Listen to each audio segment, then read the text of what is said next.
kabar? Bagaimana kabarnya hari ini? Semoga dalam keadaan yang sehat walafiat dan tetap semangat.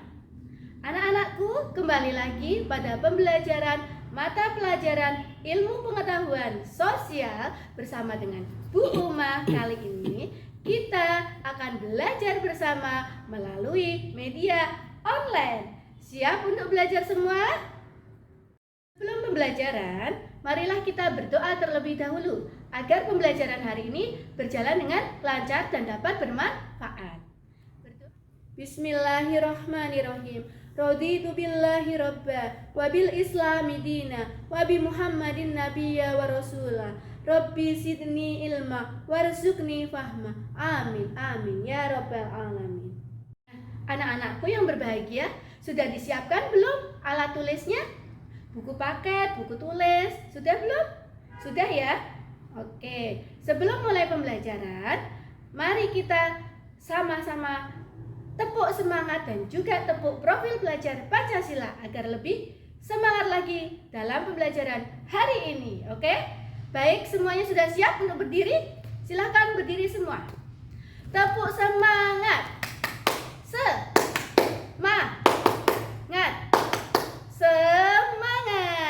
Tepuk profil pelajar Pancasila. Beriman, bertakwa, berakhlak mulia, berkebinekaan global, gotong royong, kreatif, bernalar kritis, mandiri, yes, yes, yes. Anak-anakku yang berbahagia semuanya, hari ini kita akan sama-sama belajar. Setelah kemarin pada materi sebelumnya kita mempelajari tentang interaksi antar wilayah, kita hari ini akan mempelajari mengenai kebutuhan hidup manusia. Nah, hari ini capaian pembelajarannya apa ya? Capaian pembelajaran hari ini yang pertama adalah siswa dapat menjelaskan definisi kebutuhan. Yang kedua adalah siswa dapat mengidentifikasi jenis-jenis kebutuhan. Dan anak-anakku yang super kreatif, hari ini kita akan belajar kebutuhan dulu. Apa sih arti kebutuhan? Nah, kebutuhan adalah keinginan manusia terhadap barang atau jasa yang dapat memberikan kepuasan baik secara jasmani maupun secara rohani. Macam-macam kebutuhan. Yang pertama, menurut tingkatannya atau kepentingannya. Ada 3 macam. Apa saja itu? Primer, sekunder, dan tersier. Ada berapa? 3, betul sekali. Primer adalah kebutuhan pokok. Kebutuhan pokok ini berarti kebutuhan yang utama yang harus dipenuhi. Yaitu contohnya apa sih? Contohnya adalah sandang, pangan, dan papan.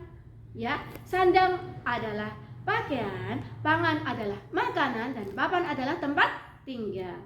Nah, yang kedua adalah kebutuhan sekunder. Kebutuhan sekunder adalah kebutuhan barang tambahan, atau kebutuhan ini bisa dilakukan ketika kebutuhan pokok atau kebutuhan primer sudah terpenuhi. Contohnya apa? Contohnya seperti perabotan rumah tangga, baik itu meja, kursi, dan yang lainnya. Nah, yang ketiga apa? Yang ketiga adalah kebutuhan tersier. Kebutuhan tersier ini adalah kebutuhan barang mewah. Kebutuhan tersier bisa terpenuhi ketika kebutuhan primer dan juga kebutuhan sekunder telah terpenuhi. Contohnya apa ya? Nah, betul sekali. Contohnya seperti kebutuhan barang-barang mewah, baik itu barang-barang branded atau mobil mewah dan yang lainnya. Sudah paham anak-anak? Sudah. Nah, anak-anak, di sebelah Bu Uma ini ada gambar apa ya? Betul sekali. Ada gambar makanan, ada gambar minuman, dan juga ada gambar orang yang sedang berolahraga. Itu termasuk kebutuhan apa ya? Itu termasuk kebutuhan jasmani. Nah, kali ini kita akan mempelajari yang kedua, kebutuhan menurut sifatnya. Menurut sifatnya dibagi menjadi 2 macam, yaitu yang pertama kebutuhan jasmani dan yang kedua kebutuhan rohani. Kebutuhan jasmani adalah kebutuhan yang memberikan kepuasan terhadap badan, manusia. Contohnya tadi ya, yang seperti kalian lihat ya. Oke, yang kedua adalah kebutuhan rohani. Kebutuhan rohani adalah kebutuhan yang memberikan kepuasan kepada batin atau jiwa manusia. Contohnya apa ini di sebelah Bu Uma? Ya betul, contohnya orang yang sedang berekreasi, itu termasuk kebutuhan rohani. Kemudian ada juga kebutuhan rohani seperti contohnya belajar. Kemudian juga ada contohnya beribadah, itu juga termasuk kebutuhan rohani. Sudah paham nggak? Sip. Anak-anak, kita lanjutkan ya. Kebutuhan yang ketiga, menurut apa ya? Menurut waktunya. Kebutuhan menurut waktunya dibagi menjadi 4 macam. Yang pertama adalah kebutuhan sekarang. Kebutuhan sekarang adalah kebutuhan yang harus dipenuhi pada saat itu juga, pada saat sekarang juga. Contohnya apa? Contohnya seperti kalau kita lapar, maka kita butuh makan. Kalau haus, kita butuh minum. Kalau sakit, kita butuh obat. Itu adalah kebutuhan sekarang. Yang kedua adalah kebutuhan masa mendatang. Kebutuhan masa mendatang adalah kebutuhan yang dipersiapkan sekarang untuk masa depan. Contohnya, ada yang pengen gak nih pergi umroh atau pergi haji? Ya pasti pengen semua ya. Nah, maka dari itu kita melakukan tabungan terlebih dahulu, menabung terlebih dahulu untuk masa depan. Contohnya seperti berangkat umroh atau haji, kita menabung dari sekarang untuk kegiatan masa depan. Yang ketiga adalah kebutuhan mendesak. Kebutuhan mendesak ini bersifat secara tiba-tiba dan sifatnya adalah insidental. Contohnya apa ya? Contohnya adalah kebutuhan ketika kita akan memberikan bantuan. Bantuan bisa terhadap korban bencana alam atau bantuan terhadap tetangga yang mengalami musibah. Itu maksudnya kebutuhan mendesak. Nah, yang keempat apa?